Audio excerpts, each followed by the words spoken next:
Queridos, nós vamos continuar a nossa série Igreja por Princípios. É uma série na qual nós estamos abordando alguns princípios batistas e aplicando esses princípios batistas ao atual contexto do nosso país, nessa mistura tão grande entre religião e política. Hoje eu vou falar um pouquinho sobre o princípio da separação entre igreja e Estado. Como eu tenho compartilhado com os irmãos, eu relutei um pouco em falar sobre isso. E é tão interessante porque quando a gente não fala, as pessoas criticam. E quando a gente fala, as pessoas também criticam. Encontrar um meio termo é muito complicado, porque é um assunto que mexe conosco e mexe comigo, porque eu também tenho as minhas preferências. Eu também tenho as minhas convicções. E eu ainda vou continuar mantendo o compromisso que eu assumi com os irmãos de não falar especificamente sobre nenhuma ideologia, sobre nenhum candidato, sobre nenhum partido, porque eu acredito que nesse momento, especialmente, particularmente, Deus não me chamou por uma palavra de confronto, mas Deus me chamou para uma palavra de pacificação. Eu acredito que não precisamos de mais polarização, de mais briga, de mais conflito. Nós precisamos de paz, precisamos de tranquilidade, precisamos de unidade, precisamos de harmonia, especialmente no meio da igreja de Cristo. Nos últimos dias, eu não sei se todos viram isso, e eu fiquei muito triste com essa situação. Numa igreja evangélica no sul do país, um pastor chegou ao ponto de pedir para adeptos ou seguidores de um determinado partido político saírem do momento de culto. Uma cena lamentável, queridos, muito triste o que aconteceu. E eu falo isso com tristeza e com temor diante de Deus. E o pastor, então, ele começa a falar: e se tem alguém aqui que é de tal partido, pode sair, saiam de 10 em 10 para que não haja tumulto. Já saiam, já vão embora, vão levando o candidato de vocês juntos, e depois ele fala, e que o demônio sai atrás. Lamentável isso, queridos, lamentável.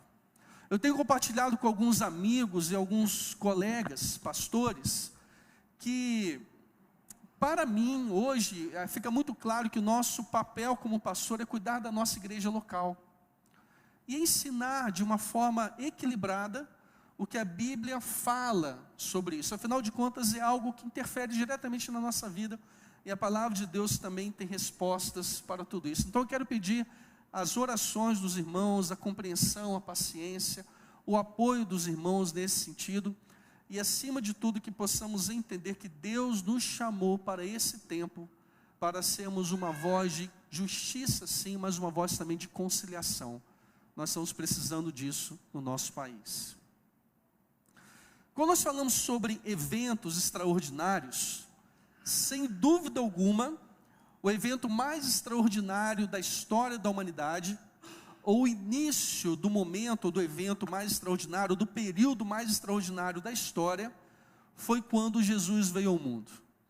Num processo, ou no ato que nós chamamos de encarnação, que Jesus então se fez carne. Isso é muito bem relatado e descrito no primeiro capítulo do Evangelho de João.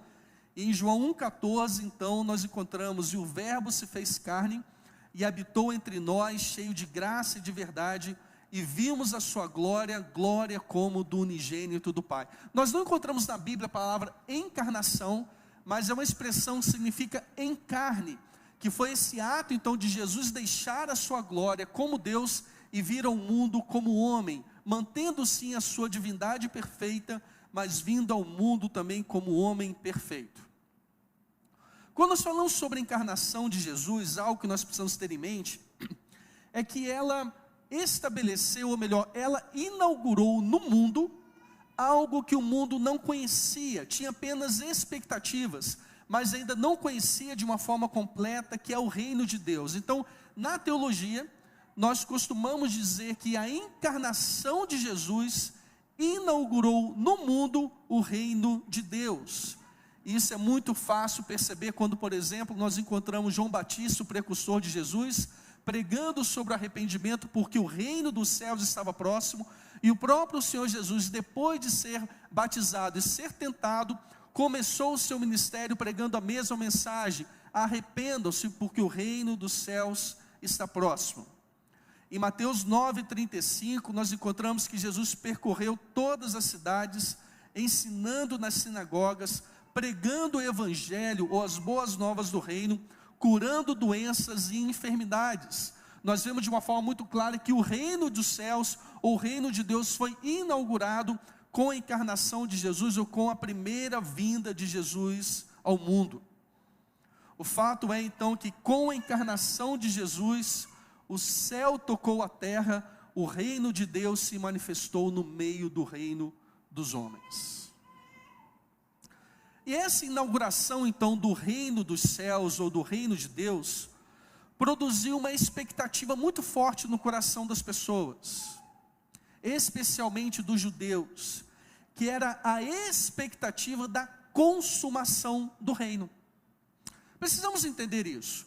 Jesus veio ao mundo, inaugurou o reino dos céus, as pessoas viram o que ele estava fazendo, as pessoas testemunharam o seu poder, a sua autoridade, toda a sua glória. Nós temos um relato disso nos evangelhos. E essa presença do Deus na terra, do Emanuel, do Deus conosco, que inaugurou então o reino dos céus, gerou uma expectativa no coração das pessoas, que era da consumação do reino dos céus. O que é a consumação do reino dos céus? É realmente o estabelecimento pleno do reino de Deus, e a sujeição de todas as pessoas, de todas as nações da terra, a esse reino e a esse rei.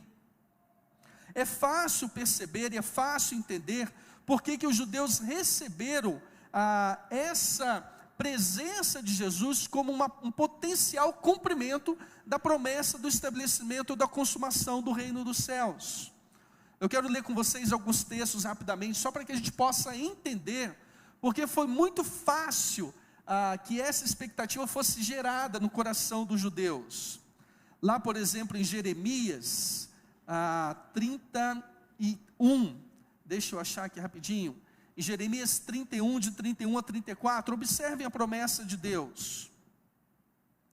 Eis aí vem dias, diz o Senhor, em que firmarei nova aliança com a casa de Israel e com a casa de Judá, não segundo a aliança que fiz com seus pais no dia em que os tomei pela mão para os tirar da terra do Egito, pois eles quebraram a minha aliança, apesar de eu ter sido seu esposo, diz o Senhor.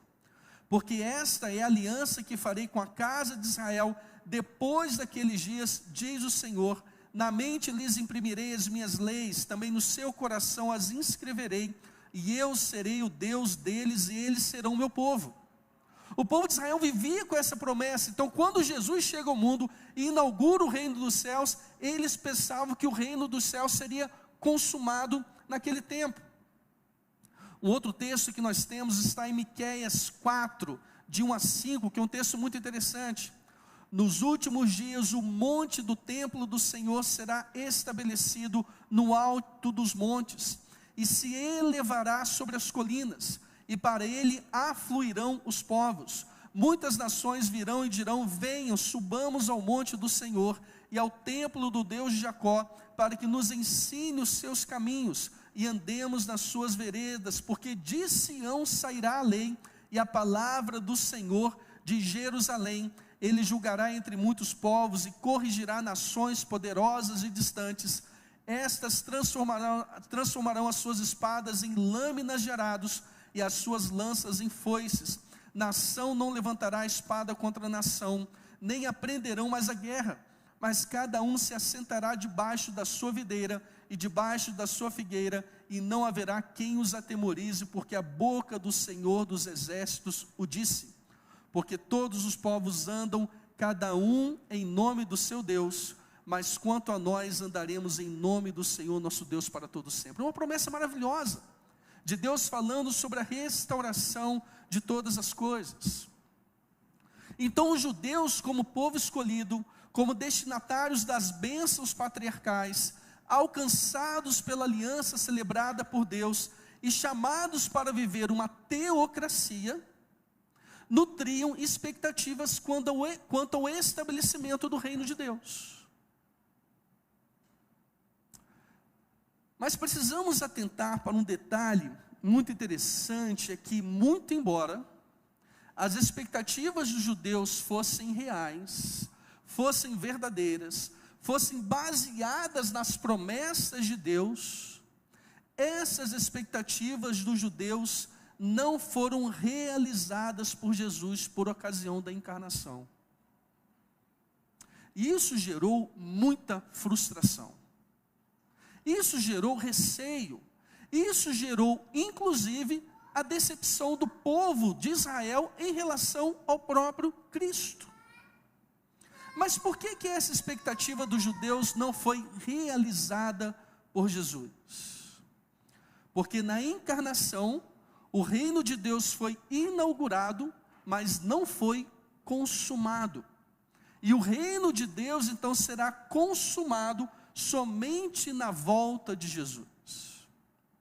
E quando nós estudamos então a teologia, especialmente a escatologia, nós costumamos dizer que o reino de Deus já foi inaugurado, mas ainda não foi consumado.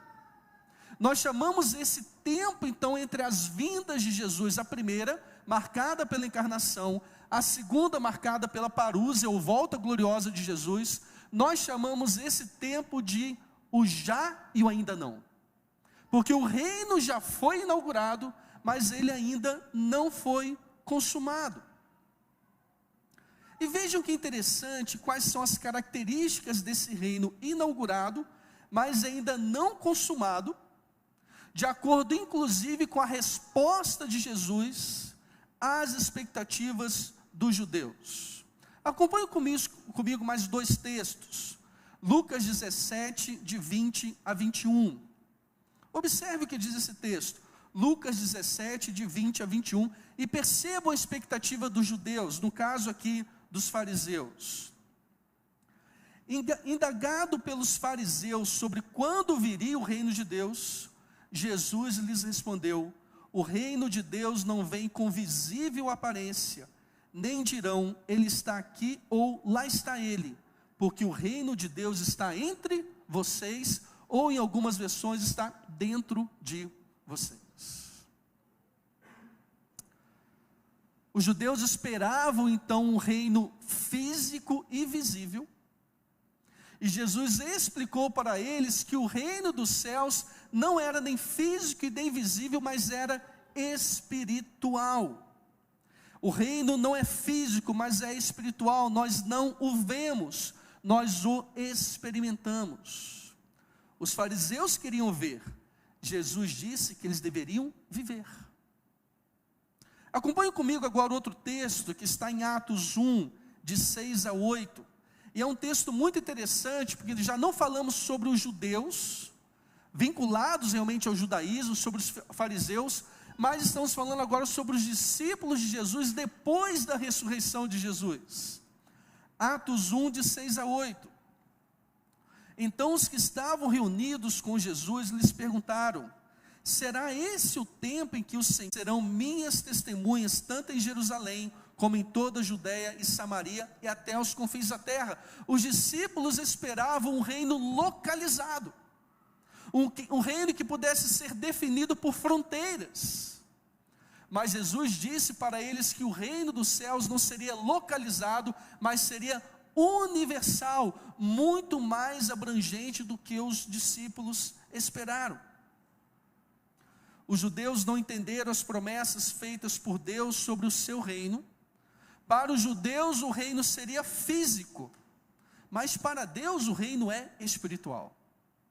Para os judeus o reino seria localizado, definido por fronteiras geográficas, mas para Deus o reino é universal. Consegue perceber então que os judeus nutriam expectativas no seu coração, e essas expectativas não foram confirmadas ou realizadas por Jesus Cristo? Porque o reino foi inaugurado, mas ele ainda não foi consumado. Mas aqui, queridos, há algo muito especial quando falamos sobre expectativas e realidades. O reino de Deus já inaugurado, mas ainda não consumado, uma vez que ele não é visível e não é localizado, mas é espiritual e universal, é muito mais real e mais abrangente do que os fariseus e os discípulos pensavam que ele seria. Não sendo percebido com os olhos, mas experimentado com o coração, ele alcança todos que creem. Não sendo localizado, mas sendo, ou melhor, não sendo estabelecido em um lugar, mas sendo promovido em todos os lugares, ele alcança todos que creem. Queridos, e para nós, Igreja de Cristo hoje, uma das maiores bênçãos que nós temos, é o fato de que o reino de Deus não era físico e não era localizado, mas é espiritual e universal, e somente por isso é que nós fomos alcançados pelo reino de Deus.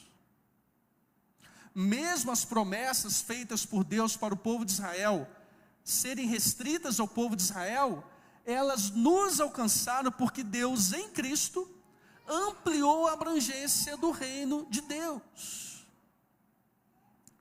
Nós fomos alcançados então pelo reino inaugurado, e seremos alcançados pelo reino consumado, porque o reino de Deus não é visível e não é localizado como os judeus pensaram, mas é espiritual e universal como Deus estabeleceu. Graças a Deus por isso. Glórias a Deus por isso. E aqui, queridos, para mim, o cuidado que nós, Igreja de Cristo, que vivemos nesse período entre o já e o ainda não, ou seja, entre a primeira vinda de Cristo e a segunda volta de Cristo, o cuidado que nós precisamos ter é de não pensarmos como judeus e não criarmos expectativas que os judeus criaram quanto ao estabelecimento do reino de Deus físico e localizado. Eu não sei se em algum momento da vida de vocês já perceberam, ou vocês já pensaram, que o reino de Deus, que foi inaugurado por Jesus, mas ainda não foi consumado por Ele, e será apenas na sua volta gloriosa, ele deveria ser físico, visível e localizado.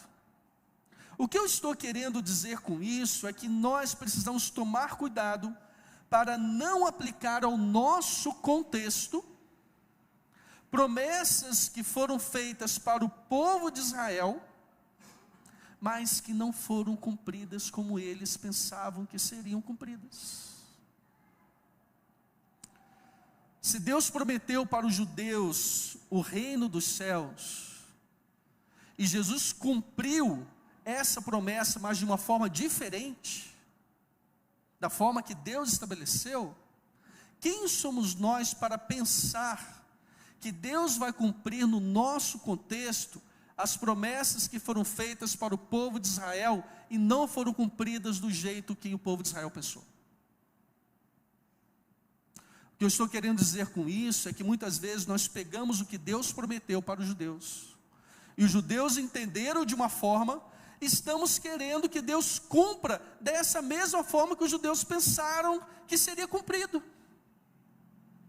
Os judeus pensaram que o reino do céu seria físico, visível, localizado, mas Deus planejou um reino espiritual e universal, e nós muitas vezes como igreja ficamos querendo que o reino de Deus também nesse momento que ele não está consumado, seja estabelecido também de uma forma visível, física e localizada.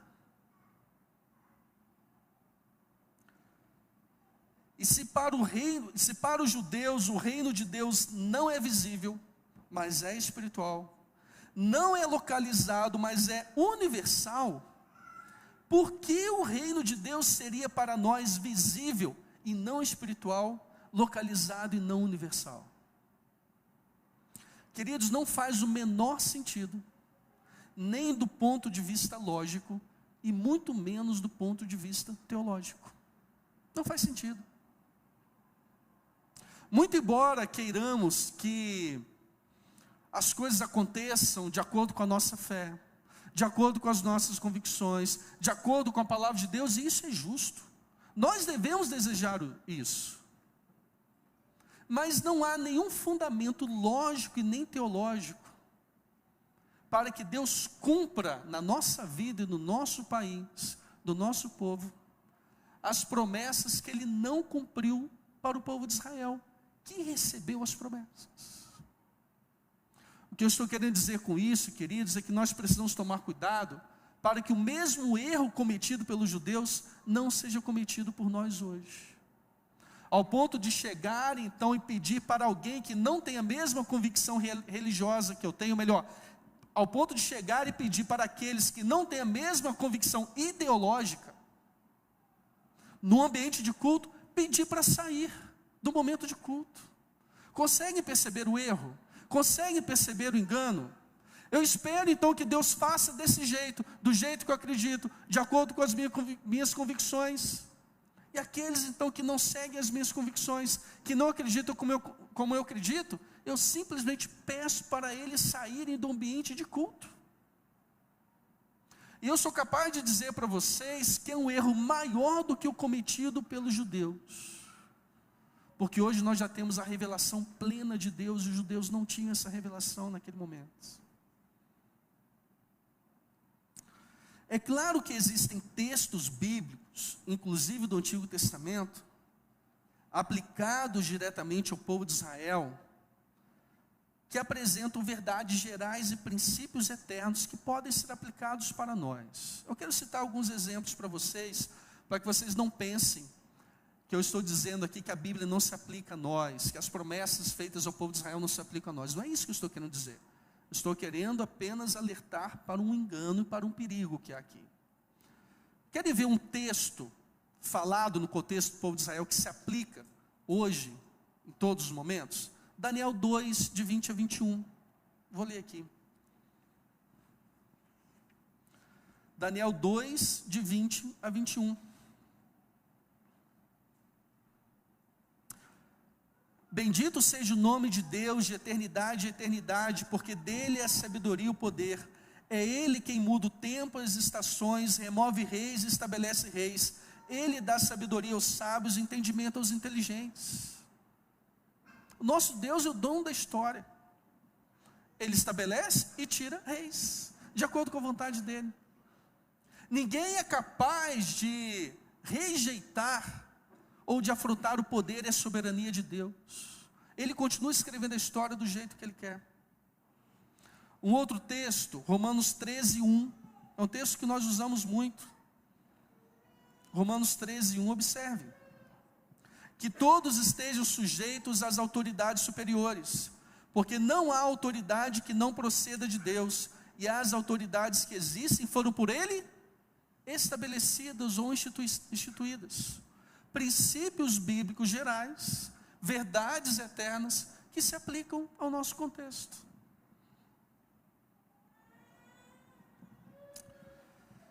Mas nós precisamos entender algumas coisas. Deus separou o povo de Israel, mas não fez isso com o povo brasileiro. Deus separa pessoas no meio do povo brasileiro, mas Deus não chamou o povo brasileiro como Ele chamou o povo de Israel. Deus proferiu bênçãos patriarcais para os judeus, mas não fez isso com o povo brasileiro. Nós somos alcançados especialmente por uma promessa feita a Abraão: em ti serão benditas todas as nações da terra. Mas Deus não chamou ninguém do povo brasileiro para dele surgir uma grande nação, uma nação numerosa, descendentes numerosos. Deus não falou, por exemplo, para nenhum líder brasileiro que ele ia abençoar quem o abençoasse e queria amaldiçoar quem o amaldiçoasse, como ele fez com Abraão. Deus celebrou uma aliança com o povo de Israel estabelecida nas leis, no sistema sacerdotal, mas Deus não fez isso com o povo brasileiro. Deus celebrou a aliança com todos por meio de Jesus Cristo na cruz do Calvário. Deus estabeleceu a teocracia para o povo de Israel, mas Deus não estabeleceu e não planejou a teocracia para o povo brasileiro. Precisamos tomar muito cuidado com isso. E aqui ainda eu quero apresentar para vocês alguns elementos que para mim são muito importantes para que possamos entender melhor esse cenário. Já falei um pouquinho sobre a palavra de Deus, eu quero falar um pouquinho agora sobre política, sobre leis, para que a gente possa juntar as duas coisas, depois eu volto na palavra de Deus. Existe uma diferença muito grande entre laicidade e laicismo. Acredito que você já tenha ouvido falar sobre Estado laico, Estado laicista. Só para entendermos a diferença, a laicidade é a característica dos estados não confessionais que assumem uma posição de neutralidade perante a religião. Houve um momento da nossa história em que o catolicismo era a religião oficial do nosso estado. Mas hoje nós não temos uma religião oficial no nosso estado. Nem por isso o estado brasileiro é ateu, é um estado laico, não confessional, porque ele não tem uma religião oficial. Ele precisa então adotar uma posição de neutralidade, de igualdade, entre todas as religiões que são professadas em solo brasileiro. O laicismo, por sua vez, ele é também uma postura não confessional, mas é uma característica dos estados que assumem uma postura de intolerância e hostilidade em relação à religião. Então, no estado laico, as religiões são permitidas, são toleradas. No estado laicista, as religiões são perseguidas e não toleradas. Essa é a grande diferença. O Brasil é um estado laico, não é um estado laicista, porque as religiões são permitidas. No preâmbulo da nossa Constituição, nós encontramos o seguinte: nós, representantes do povo brasileiro, reunidos em Assembleia Nacional Constituinte, para instituir um Estado democrático, destinado a assegurar o exercício dos direitos sociais e individuais, a liberdade, a segurança, o bem-estar, o desenvolvimento, a igualdade e a justiça como valores supremos de uma sociedade fraterna, pluralista e sem preconceitos, fundada na harmonia social e comprometida na ordem interna e internacional com a solução pacífica das controvérsias, promulgamos sob a proteção de Deus a seguinte Constituição da República Federativa do Brasil. Na nossa Constituição nós temos uma declaração de que a nossa nação é uma nação que acredita na existência de Deus. Ela apenas não prioriza credos, religiões, mas ela acredita na existência de Deus. Está lá no preâmbulo da nossa Constituição. Isso só pode ser mudado se for convocada uma nova Assembleia Constituinte. Isso não pode ser tirado da Constituição. No artigo 5º, que trata dos direitos e garantias fundamentais, no inciso 6º, nós temos: é inviolável a liberdade de consciência e de crença, sendo assegurado o livre exercício dos cultos religiosos e garantida na forma da lei a proteção aos locais de culto e suas liturgias. Ninguém pode entrar aqui e impedir a igreja de celebrar um culto. Não pode fazer isso, a não ser que algum crime esteja sendo praticado aqui dentro. Porque nós temos a liberdade da manifestação da nossa crença, da nossa consciência, da nossa religião. Mas observe como funciona do outro lado. No artigo 19 nós temos: é vedada a União, aos estados, ao Distrito Federal e aos municípios estabelecer cultos religiosos ou igrejas, subvencioná-los, embaraçar-lhes o funcionamento ou manter com eles ou seus representantes relações de dependência ou aliança, ressalvada na forma da lei a colaboração de interesse público. Consegue perceber esse equilíbrio? O Estado ele não pode proibir o funcionamento da religião, mas ele também não pode sustentar o funcionamento da religião. O Estado que se constitui sobre a proteção de Deus pode ser tudo, menos um Estado ateu ou antirreligioso.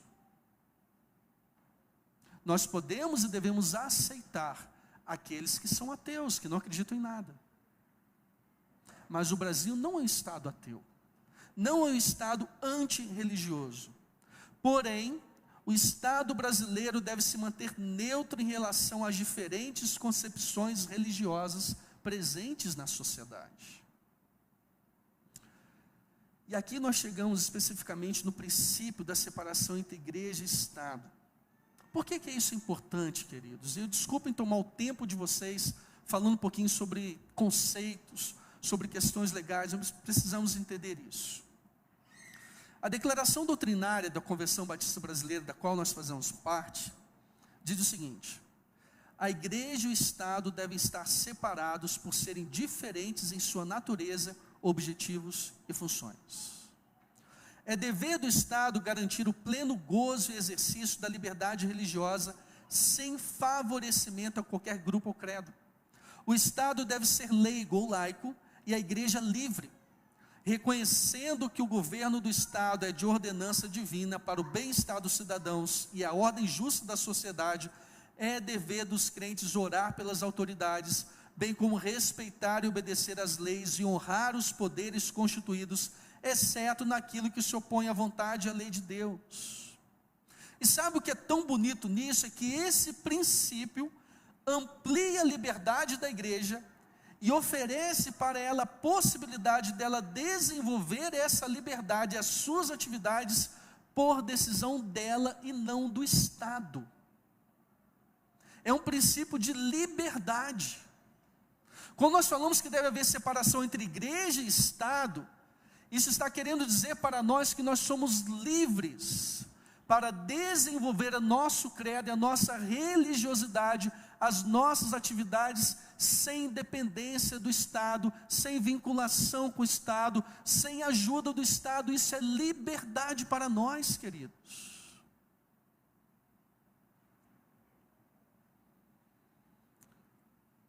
A igreja não está subordinada ao Estado e não depende dele para estabelecer as suas atividades. Somos cidadãos deste mundo, com valores espirituais e universais, nos sujeitamos às leis do país, mas nosso compromisso é com Deus. E Pedro e João uma vez questionaram: respondam para mim o que é certo, obedecer a vocês ou a Deus? É o único momento, queridos, da nossa história em que a igreja vai ser subversiva, digamos assim, vai rejeitar as leis do Estado quando elas forem contrárias à palavra de Deus. O pastor Isaltino Gomes Coelho Filho, que muito conhecido, foi pastor aqui na nossa região, e até hoje é conhecido como uma das grandes mentes pensadoras do meio batista brasileiro. Ele disse certa vez o seguinte: uma igreja batista não é de direita, ou melhor, vou repetir, uma igreja batista não é da direita, nem da esquerda, nem mesmo do centro, é de cima, é do alto, é de Deus. E como temos visto um tempo de confusão, especialmente nos últimos tempos. Esse fato que eu contei aqui, dessa igreja no sul, é um fato realmente extremista. Mas se nós não tomarmos cuidado, quando nós desejamos que esse reino de Deus, que é visível e é universal, ou melhor, que é espiritual e universal, seja implantado no Brasil de forma física e localizada, nós estamos muito perto de cometer o mesmo tipo de erro. De pensar que uma pessoa não pode pensar diferente, não pode crer diferente, não pode votar diferente. Isso não significa que não devemos observar o que está acontecendo. Isso não significa que não devemos buscar pessoas que creem como nós. Isso não significa que não devemos votar de forma consciente, segundo os nossos princípios e crenças. Só para vocês terem ideia, o próximo presidente vai indicar os 2 próximos ministros do Supremo Tribunal Federal. Impacta a nossa vida. Precisamos pensar nisso, é claro.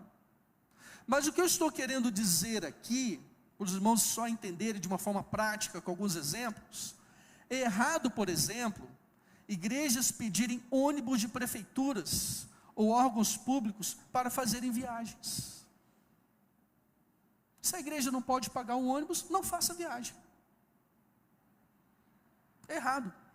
É errado, por exemplo, igrejas pedirem som, palco para realizarem algum tipo de evento. Se não pode ter o som, não pode ter o palco, ou não faz o evento, ou faz sem o som e sem o palco. Querem ver um exemplo, os irmãos, que nós precisamos tomar muito cuidado?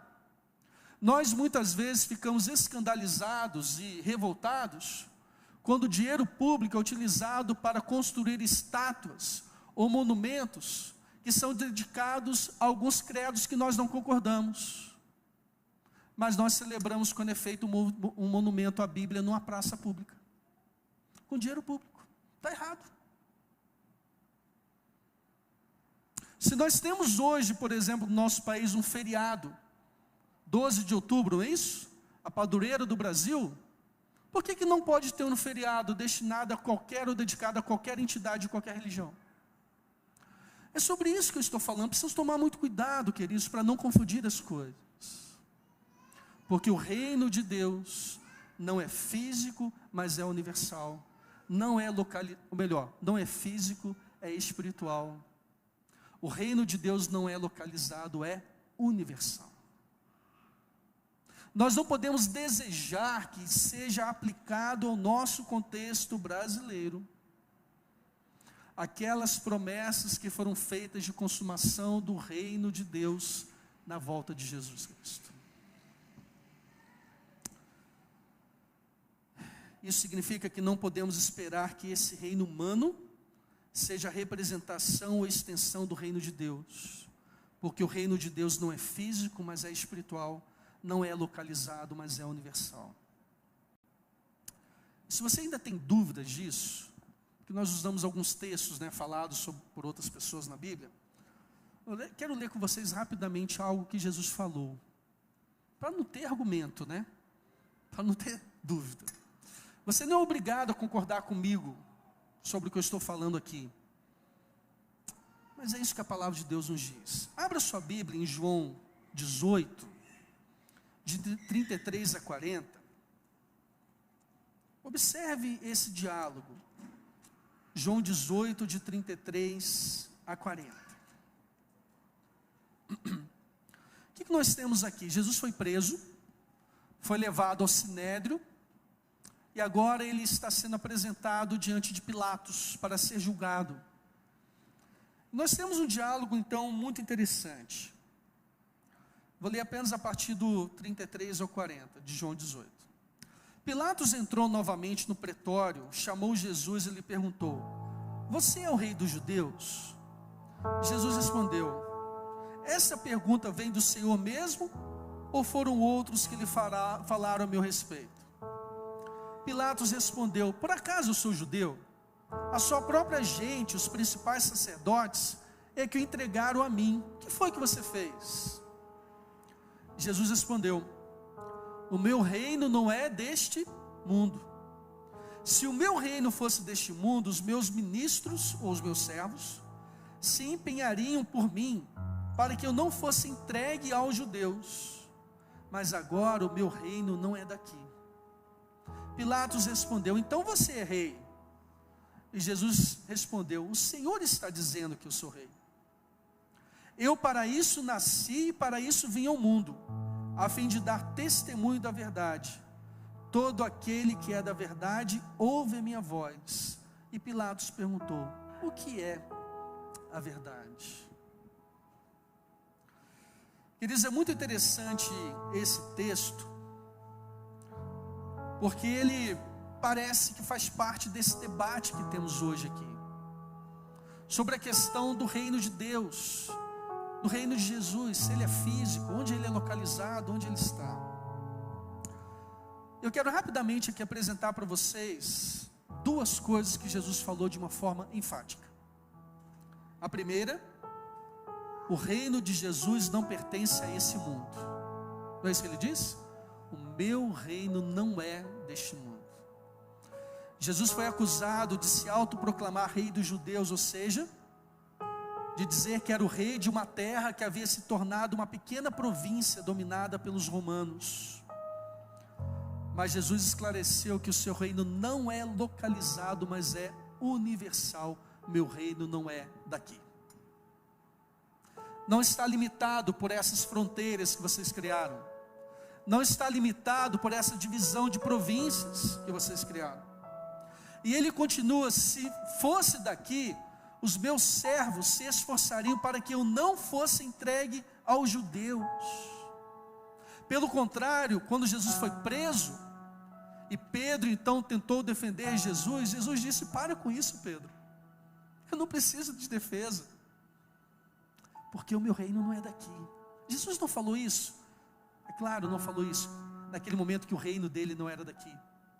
Mas o que Jesus estava querendo dizer para Pedro é: Pedro, não se preocupe em me defender, em estabelecer o meu reino. O meu ministério está tudo certo, o meu reino não é daqui. Jesus demonstrou que ele não estava livre, porque ele não quis. A situação estava debaixo do controle de Jesus e não de Pilatos ou dos judeus. E aqui é um detalhe muito interessante. Para Pilatos, os judeus entregaram Jesus. Perceberam isso? Ele fala: foi o seu povo que entregou você para mim. Mas Jesus disse o seguinte: eu me entreguei para os judeus. Eu me entreguei para os judeus. Em João 10, 18, Jesus disse: ninguém tira a minha vida, pelo contrário, eu voluntariamente a dou. Querido, Jesus poderia ter consumado o seu reino naquele momento, impedindo a sua prisão, impedindo a sua crucificação. Quando ele foi preso, isso está em Mateus 26, 52 a 54, ele disse: vocês acham que eu não poderia clamar ao meu Pai, e ele enviaria agora mais de 12 legiões de anjos para me proteger? Uma legião tinha entre 3.000 e 5.000 soldados. Se Jesus quisesse consumar o seu reino, ele teria consumado naquele momento. Mas sabe por que ele não fez isso? Porque o reino dele, entre esse período da encarnação e da volta dele, não é um reino físico, mas é espiritual. Não é um reino localizado, mas é um reino universal. E somente por isso nós somos alcançados por esse reino de Deus e hoje fazemos parte dele. Agora, se o reino de Jesus não é deste mundo, nós não podemos tentar fazer desse mundo o reino de Deus. Nós precisamos promover os valores do reino de Deus, viver como cidadãos dos céus. Mas se o reino de Jesus não é desse mundo, nós não podemos tentar fazer desse mundo o reino de Jesus.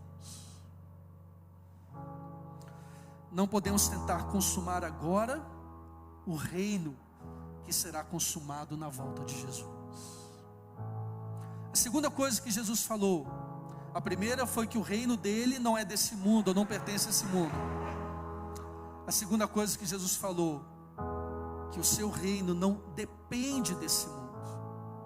Jesus havia confirmado que possuía um reino.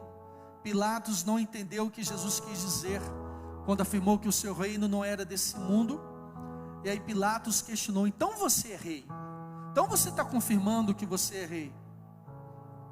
E parece que Pilatos voltou ao ponto inicial do interrogatório, pensando então que o reino de Jesus fosse para os judeus. Mas as palavras de Jesus confundiram ainda mais Pilatos quando ele respondeu: você está dizendo que eu sou rei e não eu. E a partir desse momento Jesus começou a definir a sua missão messiânica a partir da sua encarnação. Eu para isso nasci e para isso vim ao mundo, a fim de dar testemunho da verdade. Queridos, ainda que o reino de Jesus não seja físico e localizado, ele é verdadeiro. Ele é verdadeiro. Os judeus faziam parte do reino de Israel, naquele momento província da Judéia. Os romanos faziam parte do Império Romano, mas nenhum desses povos e reinos alcançava o reino de Jesus, porque o reino de Jesus estava muito acima, porque ele é verdadeiro. E somente aquele que crê nisso pode fazer parte do reino. Nesse momento Pilatos encerrou o interrogatório de forma cínica e brusca, provavelmente bem irritado, porque não havia entendido que Jesus tinha dito. E ele pergunta: o que é a verdade? Essa pergunta fica para nós hoje. O que é a verdade? Aquilo que os homens apresentam ou o que Jesus apresenta? O reino dos homens ou o reino de Deus? Queridos, o reino dos homens, ainda que reconhecido pelo mundo, não corresponde à verdade. Mas o reino de Deus, ainda que não reconhecido pelo mundo, corresponde à verdade. Nós vivemos nesse tempo entre o já e o ainda não, entre a inauguração do reino com a encarnação e a consumação do reino com a parúzia. E nesse tempo, queridos, o que eu acredito que nós precisamos fazer é o que Jesus fez, conforme Mateus 9,35.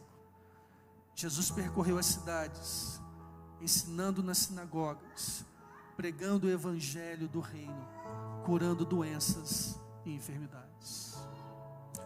Jesus não nos chamou para estabelecer o reino dele na terra. Jesus não nos chamou para consumarmos o reino dele na terra. Jesus nos chamou para viver nesse período entre o já e o ainda não, fazendo o que Jesus fez. Para mim, separação entre igreja e Estado é mais do que uma compreensão entre laicidade e laicismo. Para mim, separação entre igreja e Estado é mais do que o cumprimento da legislação vigente. Para mim, separação entre igreja e Estado é a compreensão de que o reino de Deus é espiritual e universal. Queridos, se nós tentarmos tornar o reino de Deus algo físico e localizado, estaremos diminuindo a dimensão e a natureza do reino de Deus. Consegue perceber isso?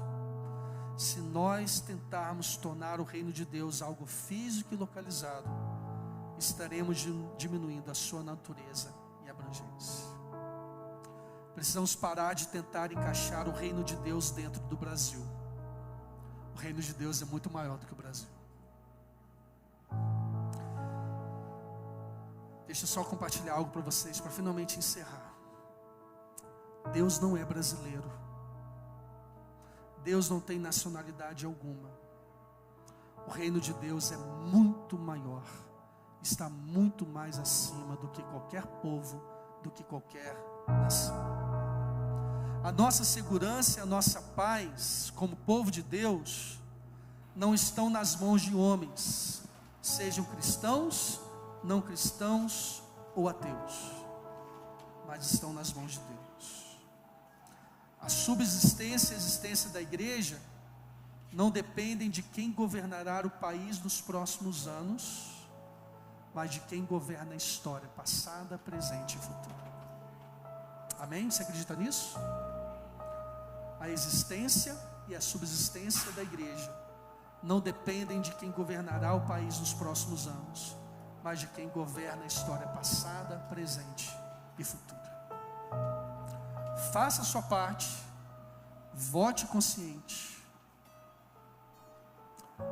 mas não tema o futuro, porque ele pertence ao nosso Deus.